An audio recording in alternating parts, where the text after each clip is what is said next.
Hello, Sounds Heavy listeners. This is Trey. Just want to let you guys know before we get started, we were experiencing some technical difficulties right there at the beginning of the podcast. So for about the first 10 minutes, you're going to hear some static go in and out. Hopefully it's not too distracting. But either way, thanks for listening. Hope you guys enjoy.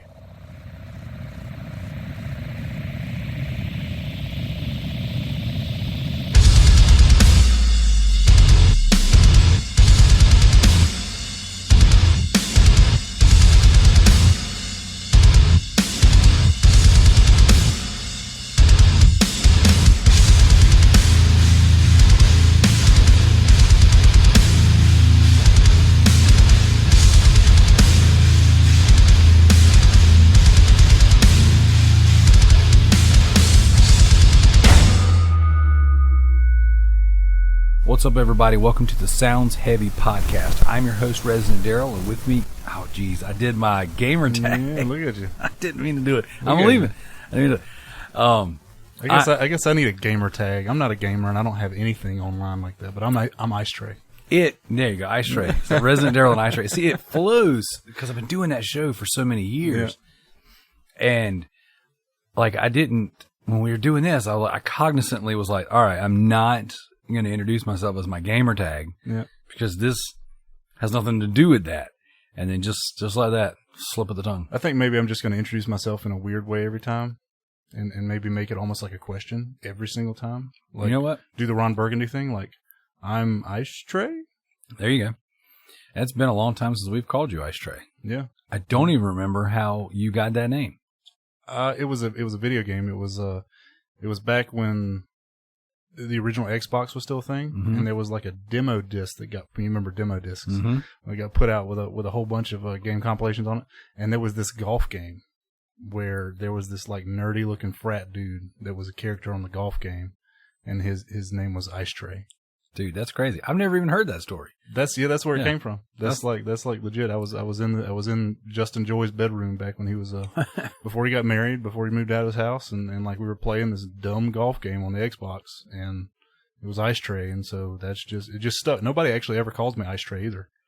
I know that was something we used to call you back when we played music and we traveled and toured and stuff, but like right. And I guess I never knew why Justin called you Ice Tray. Yeah. But I kind of, in my mind, thought it had something to do with that night we were sleeping on the tour bus. Maybe. And you were freezing.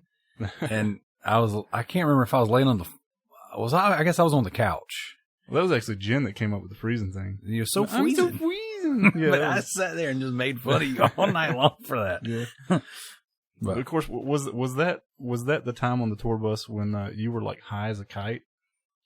Because you got your wisdom teeth taken out? See, I don't remember that run of shows very well because I got my wisdom teeth taken out, and then we had like a 4 or 5 day stretch the next day. Yeah, I can't remember. So I remember like they gave me that weird Finnegan. I don't even remember what they gave me. They gave me some mix for nausea and pain, but it didn't do anything to make me sleepy. Bro, that was a wild. I do remember that particular show because I remember we played at whatever that club was down in Charleston. Mm-hmm. Those strap up booking. Those guys that were like 15, 16 years old were always bringing in like these massive bands. Was that the same? Yeah. I thought that was when we played with the guys who owned the furniture store. Yeah, no, it was all the same guys because they booked at that weird venue that we played at. Yeah, they booked at some big like it was almost like a dance recital hall. Okay, you know, I do remember that one. And then they also booked at the Oasis on James Island. Okay, yeah, right. It was all those same guys because they were always bringing in like those massive deathcore bands. Well, I remember they'd said we were going to play with the Muir, but they lost the bid last second. And Under Oath. Yeah. Because 2 different times they tried to put us on those big shows. Yep. Opening for Amir and opening for Under Oath. He said he lost Under Oath by like 10 grand or something like that. Yeah. Like it was something. Or it got up to 10 grand. It was crazy the shows that those guys put on. Oh man. They'd make a bill with like 10, 12 bands and just have you going from 3 o'clock till like midnight. And that was that's the night. The night when we were doing the tour, I guess the little short run tour, whatever you want to call it, we played with Vera, and then we played with somebody else that was really big that night. But I remember two things from that particular show, because there was a door right there on the side of the stage. Yep. And so like the dentist had told me, the surgeon said that if you spit, your sutures are going to come out. Your sutures come out and you get dry sockets. So I remember my mouth would fill up with blood. Yep. Because we're sitting there head banging and we're jumping around. Mm-hmm. And then I would kick the door open with my guitar in hand. Excuse me. And I would just kind of like lean over and let blood just kind of pour out of my mouth, and I'd shake my head like a dog. And then get back on stage. Yeah. And I remember, like, I don't remember most of the shows, and I don't remember most of that whole weekend. But I do remember looking up at one point in time, and we had like a circle pit of like 200 or 300 people. Yeah. Like, it was the whole room. Yeah. Was involved in like a circle pit. And I just remember that going like, that was the biggest circle pit I'd ever seen at that point in time. Yeah. And then, I also remember somebody yelling out, holy crap, they have a girl and a black guy in their band. Because Jen, obviously, girl, bass player, and then Honcho, who technically wasn't black. Isn't black, yeah. Yeah, it wasn't. Like, he could change. Isn't black. But yeah. But he was... Somebody yelled out, oh, crap, they got a girl and a black guy in their band. Well, I do remember that show. And also, I think that show was the one we played with We Came as Romans before they blew up. I know it was the same venue that we played with them. Same venue. I can't exactly remember if it was the same show or not. No, it wasn't. It was the first time we went out there. You guys played without me. Okay. That was my brother's graduation. Okay. So I went to his graduation. You guys played with We Came as Romans. That was the first show I'd ever missed. Lo and behold, it would be a huge one with like one of the bands that would blow up and be. Well, then that venue doesn't hold a very good track record for you in general. No. Because, one time you weren't there, and then another time you're like bleeding out your gums, literally. And then, I remember that was when we had the tour bus, and I remember Carl having like the sides popped out, and just kind of chillaxing under there. Yep. But I don't remember a lot. I don't remember all the shows we played. I know we didn't stay out of town. Like, we would drive to a place, drive back into town, sleep in the van or the bus, drive back out. And I don't know. I don't remember a lot of it, but the medicine they gave me just kept me tired, just kept me sleeping. Yeah. So I pretty much slept the whole trip. Right. So I really was trying to understand what it was like to be a rock star and on drugs, And my takeaway was it was very, very boring, and you miss a lot. There you go. Yeah. I don't want to dwell on this too long, but I do remember at one point on the trip up there, like, so the reason we had the bus for, whoever's listening or whatever, we didn't actually have a tour bus. It wasn't ours, but we had a sound guy that would travel with us every now and again. And he just, years ago, he bought this like Greyhound bus kind of thing, gutted it, and made it into like an RV. And then when he was wanting to do sound with us a whole bunch, he was like, we could just take the bus.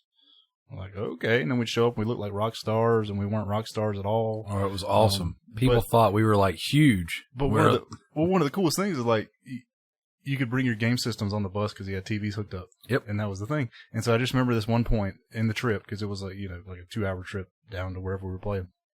And you're like playing a game, and the power surged or something and glitched, and you like lost a save point. And this is normally a point for you as a gamer where you would have like thrown a controller or something, because it's very frustrating for that kind of a thing to happen, of course. And and I remember you just stared at the TV, and you kind of drooled a little bit, and then you just turned it off. And you didn't say a word, and it was crazy because everybody was staring at you, just waiting on like the what the freak, but it didn't come because you were high as a kite.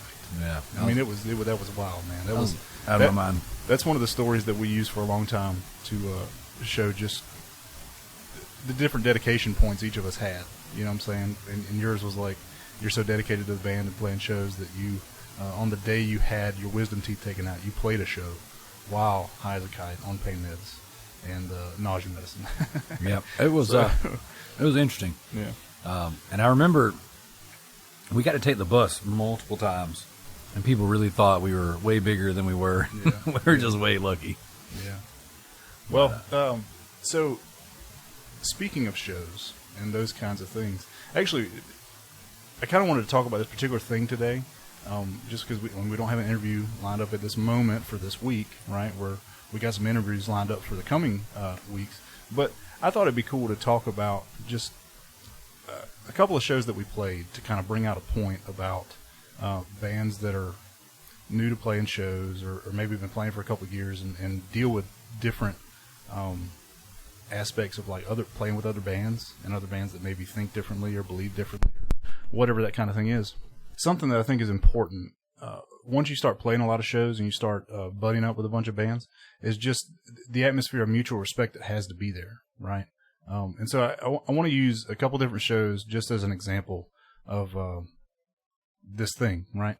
And so I remember, and this was after I'd become vocalist in our band, so this was years into our run as Ninjaloot or whatever, and we had networked with a good many bands, local and not local, within the state and outside of the state.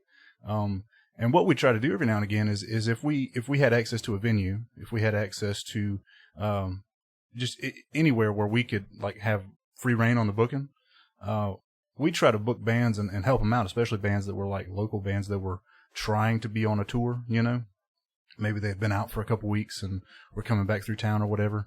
And,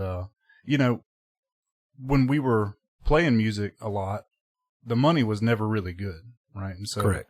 We'd book these shows, and you're lucky if you get $100 coming out, at the end of the night. And that's you just made a cut off the door, is basically what was that. And so if you didn't have a draw, if you didn't have a lot of people showing up to see you, then you weren't getting paid a whole lot. And what was happening with some of these bands is like, we knew that they were on tour and that they had played some bust shows. Oh, yeah. You know what I'm saying? Where you show up at a venue, you get 5 or 6 people pay at the door, and you're not making any money. And so they're trying to, they're trying to make gas money. They're trying to make food money every day, just on these really low budget tours. And we try to help these guys out every now and again. And so there was this one band in particular that we'd never played with, but one of our buddy bands, We Sail at Dawn, was good friends with these guys. And I don't want to mention names because I don't want to be calling people out on the podcast here. But it was a band we'd never played with, and we didn't know what kind of reputation they had.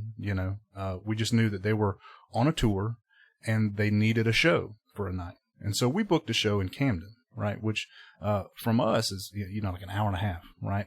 And the venue was a venue we'd never played at. And it was this bar that was literally in the middle of nowhere.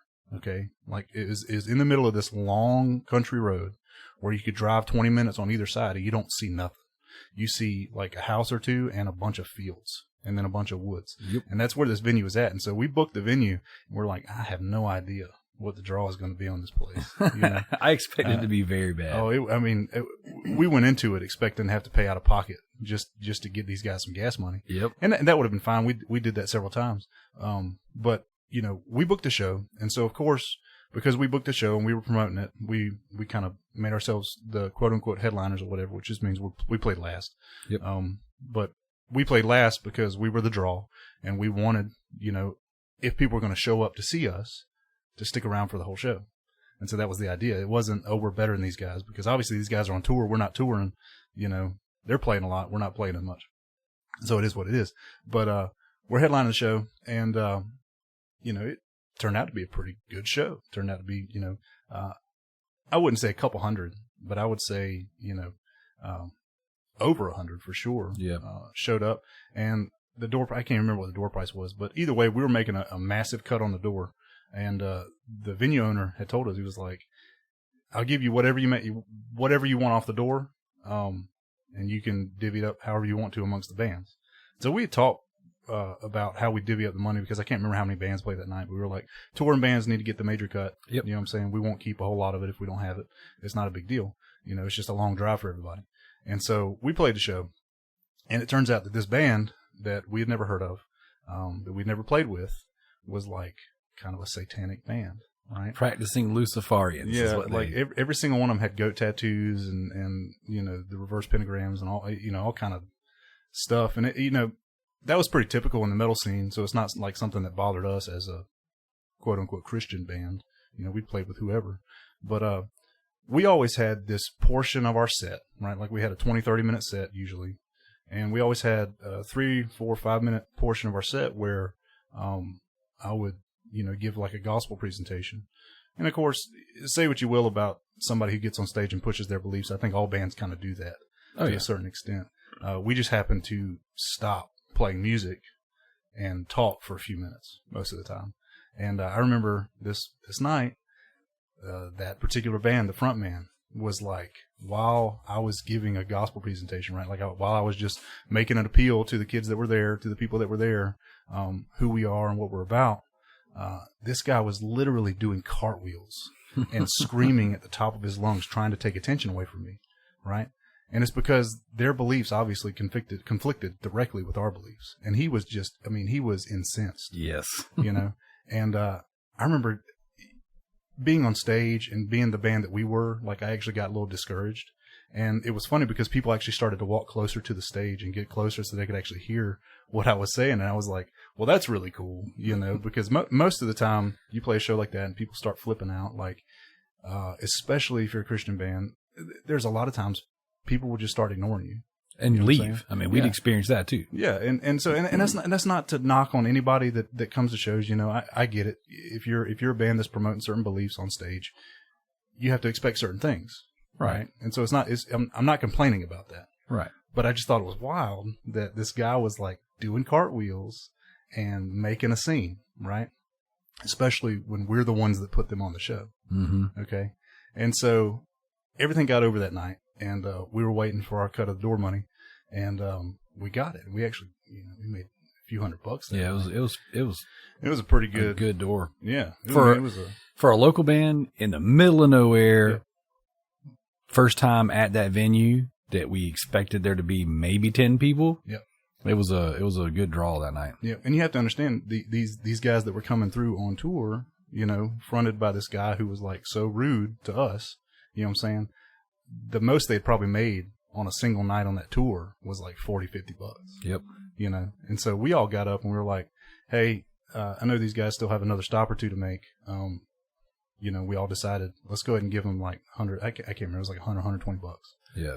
Just it was a large portion of the draw. Yeah. It was a good amount of money. And I was like, I want to go give it to him, And so I remember like walking up to the guy, and I knew his name or whatever, because I'd introduced myself earlier that night or whatever.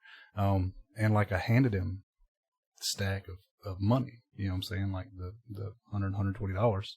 And this is what I said to him. I didn't bring up the fact that he was like flipping out during our set while I was talking. He was standing on top of one of the merch tables at one point in time. Yeah.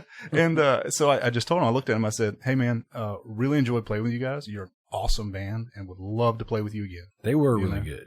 Yeah, they were a super technical deathcore band. Oh yes. Right. They were great as far as music goes. And as far as vocals go, the dude was awesome, But that's what I told him. I said, really appreciate playing with you guys. Had a lot of fun. Man, hope we get to play with you guys again, And I remember he looked at the money and he counted it. He looked at me, and there was like this kind of weird, like, we both know what just happened. You know what I'm saying? We both know what just happened. And so fast forward a few months, right? And we get put on a show with these guys, thanks to these guys, at a really crummy club in Spartanburg, South Carolina, called Ground Zero. And it didn't used to be crummy, but it was crummy at the time that we were playing there. Well, there's a handful of stories we could tell from this place, But like, we get put on a show with these same guys, right? At, basically their home turf, because they were from the upstate, we were from mid-state, and this is a place where they're going to have the draw, And I remember that night we took the stage, and we weren't headlining that night, of course. We took the stage, first or second band, and we did our thing, and time came for me to give our spiel, and that guy was standing like directly in front of the stage listening instead of making a scene. You know what I'm saying? Absolutely. And I thought that was wild, because here's this guy who flipped out at one show, right? Like legitimately flipped out, like lost his mind for a few minutes while I was presenting the gospel and talking about Jesus, right? And then at this next show, we're doing the exact same thing. And instead of flipping out, he's like standing there paying attention. You know what I'm saying? Mm-hmm. The way I figure it, right? I don't think that this guy was like, oh yeah, I really want to hear what you have to say. You know what I'm saying? I think it was more of what I'm getting at, which is just a show of mutual respect. Yep. You know what I'm saying? Because had we been jerks that night with that first show, had we come off and said, dude, you flipped out, that was messed up. You don't treat other bands like that. Right. You know what I'm saying? And send him out the door with $20-$30, same thing they'd have been making. Or we could have stiffed him. Yeah, we could have stiffed him. Yeah, it was in our right to do so, which is not in our nature. Right. But, how many times did we get stiffed? Yeah, I mean, it was a ton of times, but that's the nature of being a local band, right? Like, right. You kind of put yourself up to that kind of a expectation every now and again, especially as a Christian band, which is crazy because the churches and the supposed Christian venues are the ones that stiffed us the most. Hardest. Which is crazy to me. But either way, there was just this mutual show of respect where it's like, I think because we went out of our way to try and be respectful and be brotherly or neighborly in that way, just as a band, as a mutual heavy band. You know what I'm saying? And saying, we'd love to share the stage with you guys again. It was a lot of fun because at that point we had tons of experience playing with deathcore bands and all kinds. Like I said, we played with Whitechapel, we played with Penny Doom, we played with all these bands, man, that were just heavy, and it was always a lot of fun for us because we loved the deathcore bands. We love heavy music. It was nice, and so it's important to have that mutual respect. And there was another time, right? It was actually the same venue in Spartanburg, Ground Zero. We played with a band called Vast. We had played with them before in Columbia, right? And these guys weren't jerks, but they were kind of a party band, and they were actually self-proclaimed party band, right? They were so fun. Oh yeah, they were awesome on stage. They were hilarious guys. They were a lot of fun to play with every time we played with them. But we were playing this one show in particular at Ground Zero in Spartanburg, and these guys were headliners that night, and we did our thing. We played first or second. We gave our spiel, and like in the middle of us giving our spiel, there was like a dude, and it wasn't a whole lot of people there that night, but there was a dude that like yelled at me and started heckling me from the crowd. You know what I'm saying? And I like back then I didn't really know how to deal with it, and so I tended just to listen for a second, and then I would continue on whatever I was saying, right. And I would wrap up pretty quick because I didn't want people to get bored or whatever. It is what it is. I remember that happened that night, and like Avast was one of these bands that they'd go into a green room or off somewhere in the venue, and they wouldn't watch the other bands. They were there to play their show. They were there to drink and party and do what they wanted to do until it was their turn to play, and then they'd play, and the house would come down. It was awesome, But I remember this particular night that had happened, and they happened to be watching our set when that happened, And so, night goes on, and I end up outside talking with this strange person for a few hours. So I didn't even get to watch most of the set. But then all of a sudden, towards the end of the night, I get a couple of you guys coming out and saying, "Dude, you got it. You weren't in there?" And I was like, "No, I wasn't." Like, what happened? He was like, so what was explained to me was that the vocalist from Avast had gotten on stage, and he's like, "You guys, man, like, we come here, we're a party band. We're here to talk about tits and beer." Yep. That was like what I was told, exactly what he said. He said, and those guys, Ninjaloot, not only did they have awesome music, but they have the balls to come out and say something when they play with a band like us, who's going to make fun of them for it. Mm-hmm. You know what I'm saying? And like he said that kind of thing, and he basically was like, "Shame on you for heckling." Yep. And like, I kid you not, the guy that heckled me, like, came outside and apologized for having said what he said. And I was like, I mean, I'm not offended by it. I kind of expect it in most places, but I do appreciate it. And it was just another one of those instances where, because there's this mutual respect shown, because we didn't take the stage and we're like hating on the bands we were playing with. We weren't hating on people's beliefs. We weren't saying you're going to die and go to hell for this or that. You know what I'm saying? We were presenting a positive perspective of what we believed. 100%. Right? Like it wasn't a condemnation thing. It was more like a, look what you have available in God. Right? And again, this podcast is not about being a Christian band. Right. But this is our experience. Right. And so being a Christian band in a scene where there's so many different kinds of beliefs, mm-hmm. it became very apparent very fast that if you want to get anywhere in the scene, you have to have respect mm-hmm. for the people that you deal with. You have to have respect for the bands that you play with, and those bands have to have respect for you. Mm-hmm. Because when it comes time to do favors for each other when it comes time for someone to put you on a show or you to put somebody else on a show, and you get draw and you get money and all this kind of thing. Like that's how you build your brand. That's how you build your business. That's how you build the scene, right? Which is what we were all after.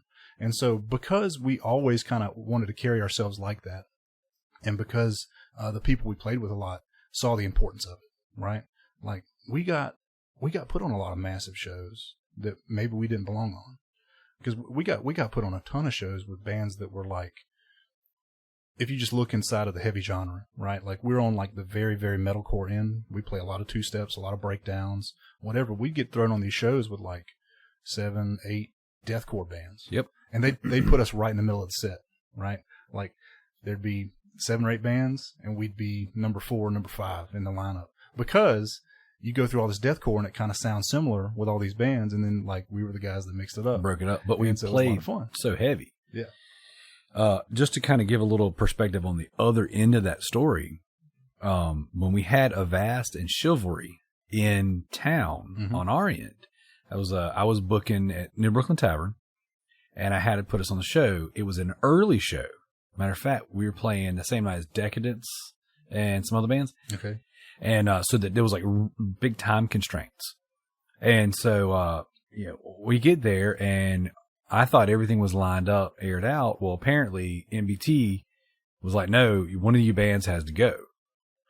And we were the headliner on the first show. Right. So it was kind of like, well, you don't want to get rid of your local draw because then no one's going to stay to watch these other guys. Right. So I was like, hey, it's not fair to these guys who have traveled from, either upstate or out of state to not get to play. Mm-hmm. And then I can't remember who opened, but whoever's opening was like not a draw. Right. So I was like, I made a deal with the venue. I was like, let me split my set. Let me make sure that Avast and Chivalry get their time.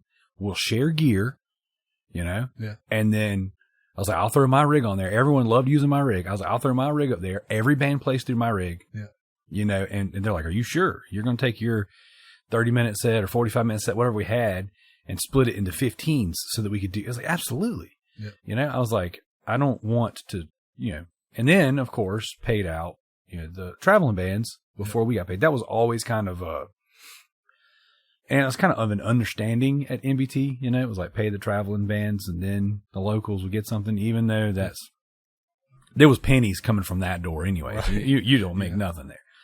And so then we go to the Ground Zero show, and then you get heckled. You're outside talking, and I'm front and center because I freaking loved Avast. Yeah. Like I love those guys. They were awesome. They were metal, they were upbeat, they were fun, but they kind of had that almost new metal energy, like where things were bouncy and things were fun, and of course his stories on how they named their songs. Like when you said titties and beer, like he's not joking. Yeah. They had a song called 100% Chance of Titties. And they were funny, but he got on stage and then I was there and he was like, coming down on the crowd early in their set. They're like, we get up here and literally these are the stupid things we're talking about. We're pushing because we want to have fun. We want to party and it's all good. He's like, and you got some guys who are coming out here being positive, and he goes like, and he took up for us essentially. Yeah. And then was talking about how, the crowd should be respectful to all these guys and talked about things we had done for them. Yeah. And it's just one of those things to where like I had, out of all the years we played, that was where I had those 2 instances you brought up, where I'd seen the most, I guess, the dividends, of the work. And that wasn't something that we sought out to do. It was just kind of who we are. Yeah. But that was something, and I agree with you 100%. And I would definitely, anyone who's listening to this podcast, I hope that you take away from that is that like be respectful to the other bands, whether they're straight edge bands, like Luciferian bands, Christian bands, emo bands, whatever their shtick is, because everyone's got a shtick, everyone, like people hate when the Christian bands are preaching to me, but you know what? The next band's going to get up there and talk about how they're straight edge and how they're not going to drink or smoke. Yeah. And you're going to be like, absolutely, you guys are so strong and impactful and so powerful, whatever. Yeah. I've seen it 1,000 times. And then the next band's going to get up there and they're going to be like, whatever, let's YOLO, and it's like everyone's pushing their own belief system, even if their belief system is technically quote unquote nothing. Yeah. And so like I didn't care who you were. You know, we played with anyone and everyone. We've opened up for, I was telling somebody this the other day.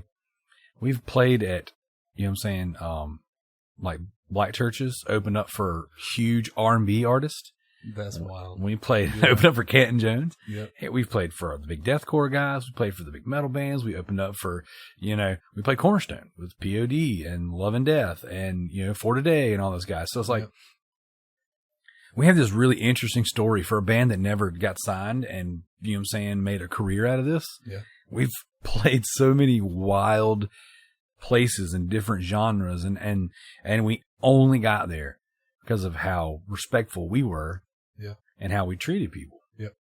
You know? And so, definitely like, I'm a part of all these metal groups, these metalcore groups. And like, I listen to these different podcasts and I'm like, man, I listen to all this different stuff. And I was listening to an interview yesterday and it's a new metal podcast that just recently got started. Okay.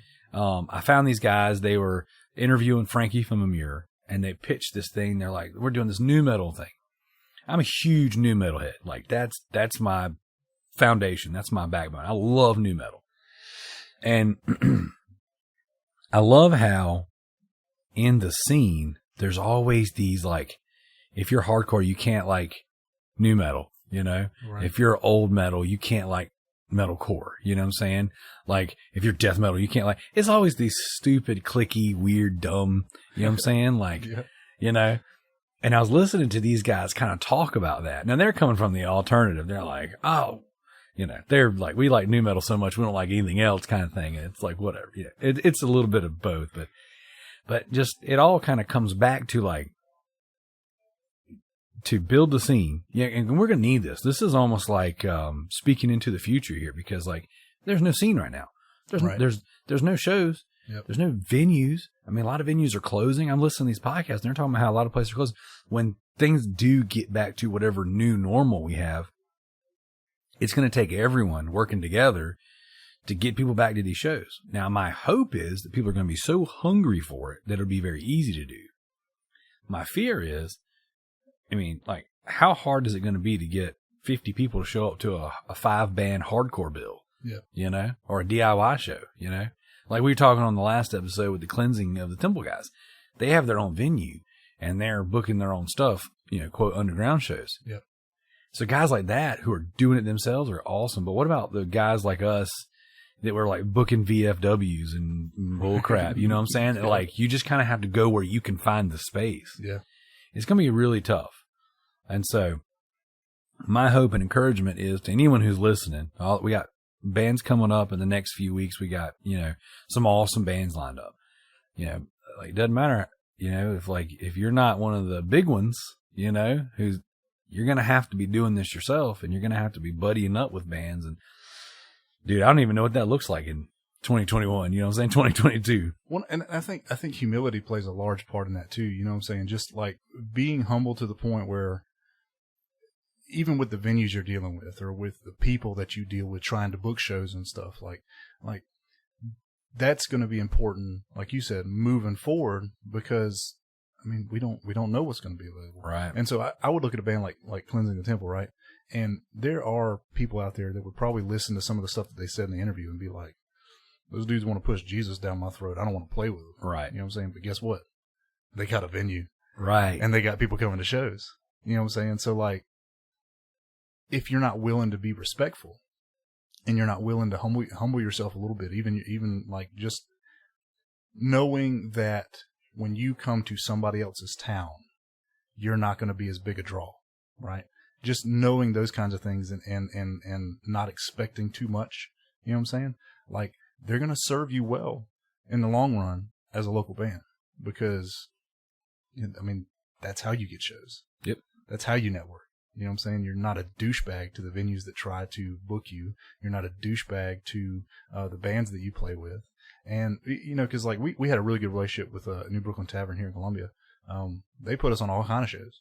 And it's because every time we played there, we made sure we abided by all the rules. Yep. You know, if stayed we were, and supported all the bands. Yeah. And if we were the band on stage that were like, we got on stage late because somebody else went over their time slot. You know what I'm saying? We cut our set short. Yep. Like, we'd always try to help the venue out by not going too late, by always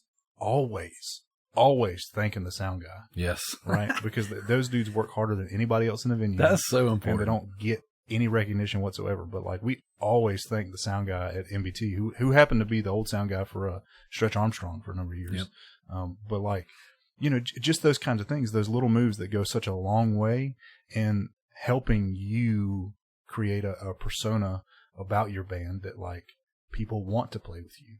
People want to book you, you know, because you could be the greatest band in the world, but if you're a diva, if you're a band that's going to come in there and think that you're going to make the rules and you're going to do what you want to at a venue's going to be like, well, F that. I'm not booking your band. You know what I'm saying? The only way you're getting booked is if you're on a rider with a national act. There you go. You know, and that's it. But you don't want to be that band.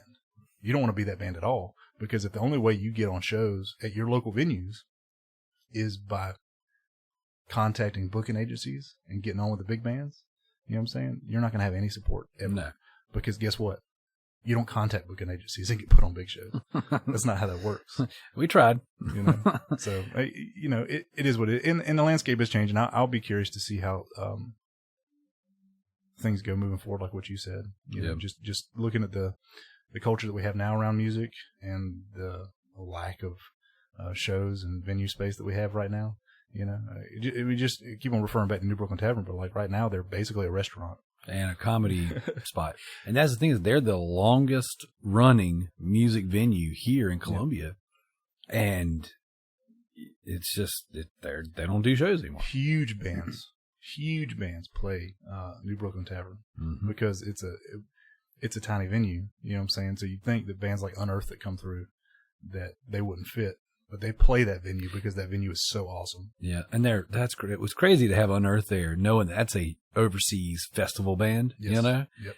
And then they come through Columbia. It's like, but see, now we got that. We had that other venue that popped up a few years back downtown on the Senate, where Luis was running lights and stuff. Yep. And but they kind of mainly focused on rap and things like that. Yep. So I don't know, man. I think respect and humility go a long way in heavy music, you know, because we can put on a hard front. We can put on a front that, you know, we're angry at the world and we're angry at everybody around us, or, you know, we have something to say aggressively, and like all that's well and good. But like, I think the meme holds true that, you know, you see the deathcore vocalist on stage and he's, you know, got the horns coming out of his head and he's scowling at everybody. And then you talk to him backstage, he's got a pair of you know, nerdy glasses on. Yes. He's basically a hipster. You know what I'm saying? That's the kind of thing that needs to hold true. Yeah. Because if you're a jerk, nobody wants to book you. Correct. Nobody wants to play with you. Correct. If you're humble, if you show respect, that's how you get shows. That's how you network. That's how you get somewhere.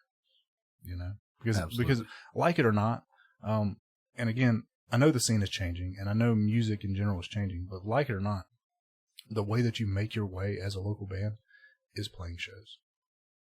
That's it. You can't even push your social media very much without having some sort of presence live. Yeah. Yep. So, 100%. Well, awesome, dude. I'm glad that we got together and we kind of like spoke a little advice for the rebuilding of the scene. Yep. I know that we have gotten a ton of positive response on this show. I've had a lot of people message me personally and say, oh my gosh, hearing some of this perspectives, the average person who's not in a band or hasn't spent years doing this doesn't have.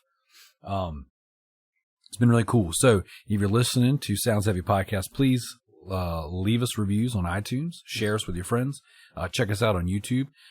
Our Sounds Heavy Podcast will be part of the Ninjaloot YouTube. I've set up a playlist on there just so that when the episodes go live, you know, you can kind of, everything's all together. Yep. In the coming weeks, we are interviewing the band from Iran called Calibre. We've got... Those dudes are awesome, by the way. Yes. We've got North Haven coming up. They just dropped a new album the 22nd of last month of January. It's really good. We've got... I've reached out to some of the local, you know what I'm saying, heroes. Yep. One guy in particular I'm very excited to talk to, a guy named Easy. Easy. He's actually seems pretty excited about